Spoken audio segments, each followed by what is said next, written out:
Hi, Tracy. This is Galen. I thought maybe this would be easier. Here's a warning. I will say okay a lot and a lot. So, all right. So here I have Scal Pro up, and I've dragged your image over on top of it. Um, Basically, what you want to do is you want to size your image to what size you want it first before you go any further. You will have to hand place all of these stones, but it's once, and then that's it. You're going to be making your template. So, sometimes the first time it's going to be harder, but it'll be okay. So let's say that you want your glasses here to be, let me shrink this up a little bit. Let's see, what is that? Oh, that's 12 inches, that's really big. All right, let's say we want our glasses to be, let's see,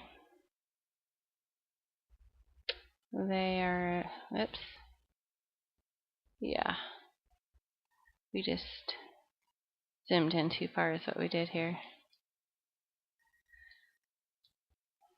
It is a very glitchy program, I guess you could say.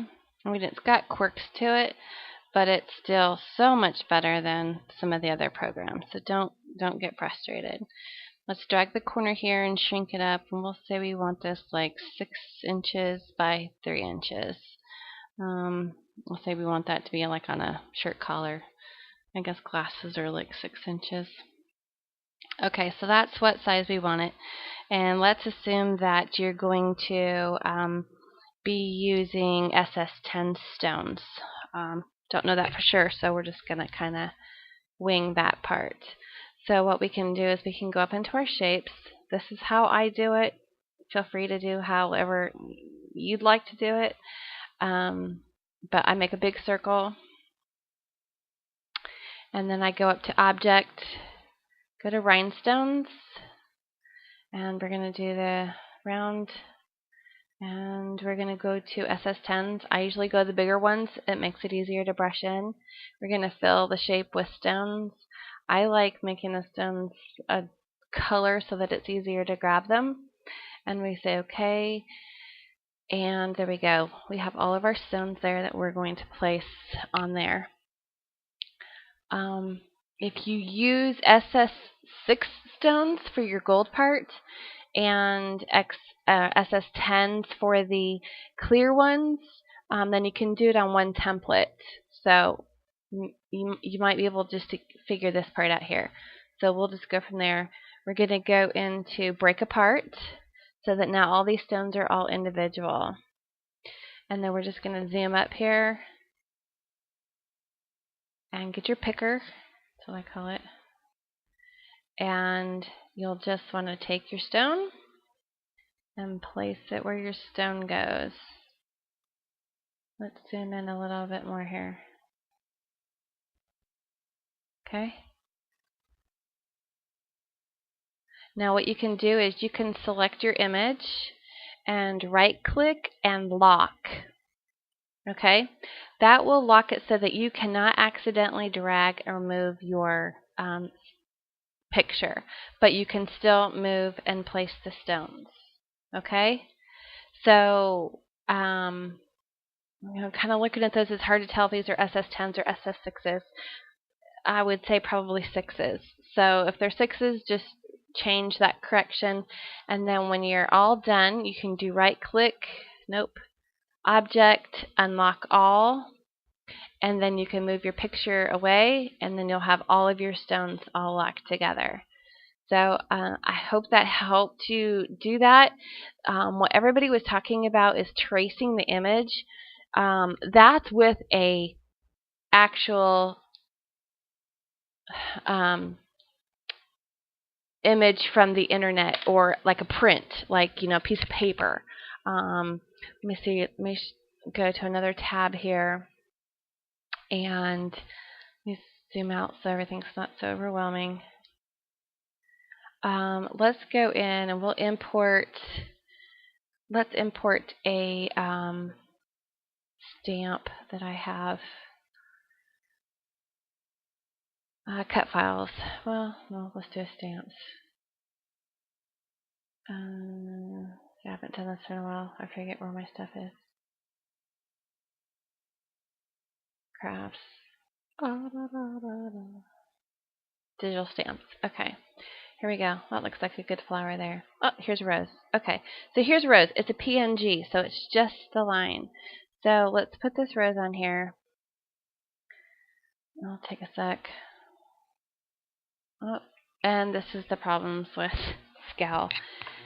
Up here you can see that it's crashing for a second.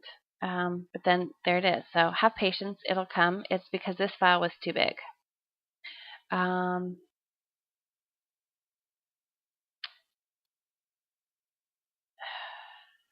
Yeah, I already traced this one. Darn it. Okay, let's go to a different one so that we can do.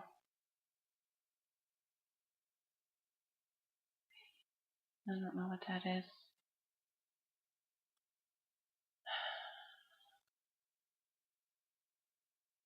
All right, here's a boy. It's a PNG. All right, so here's a picture. It's a coloring page. Okay, and see, there I go saying okay. Let me shrink it up a little bit so we can see it good. Oh, no, he's fat. Okay. All right, so there he is. Great detail, but not too much static and junk. Now we've got it selected. We're going to trace image. And it should have picked it up. Okay, I haven't done this in a while.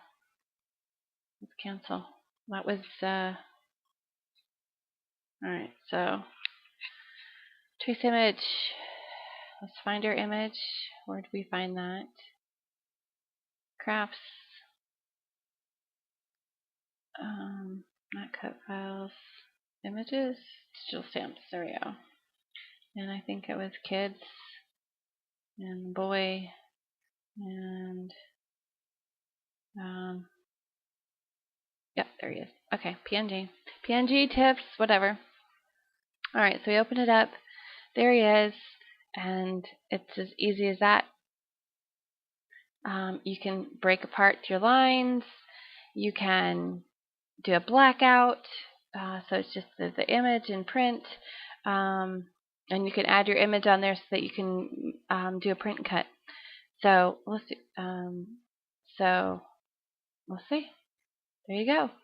There's your guy. Now, when you know something is a cut file for your cutter to actually cut, if you go up here into the preview, the lines will turn red. Those are your cut lines. Okay? So if you're not sure, that's how you can tell. And then what you would do is with your glasses or whatever, you would go and you would save as.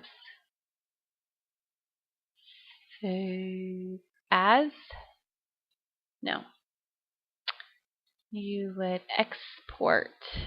You export into an SVG, name it the same as what your original file was, which would be glasses or whatever. That way you know that's the cut file, and you can alter that however you want and do your layers. So I hope that helped. I hope this makes sense. And yeah, you'll probably have to replay this again to remember why you were watching this in the first place instead of, oh, wow, that's a cool football player.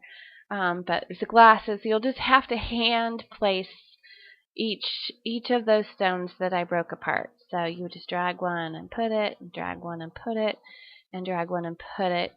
And you know that this is going to fit your SS10s. So if there's anything else that you don't understand, Scrappy Doo on YouTube, he has a lot of good tutorials that I've learned from. And Scal Pro is really no different than the regular Scal 3.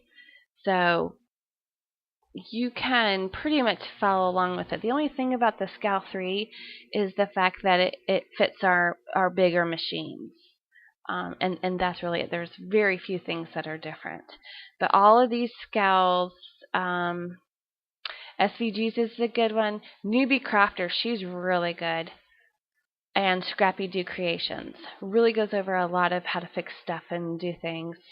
I think Newbie Crafter is Australian. So I don't remember what your cutter is, but these will all really get you going and understand the lingo. And now that you have my email, don't hesitate to email me any of your questions or whatever. I totally get it. My mom has Scal, and I've helped her quite a bit to understanding how to create her own stuff, and she's loved it because she still has the Cricut, so she has the old Scal 2 that worked with the Cricut. So she loves not having to buy cartridges and just totally creating her own stuff. So I hope this helps, and let me know. Bye.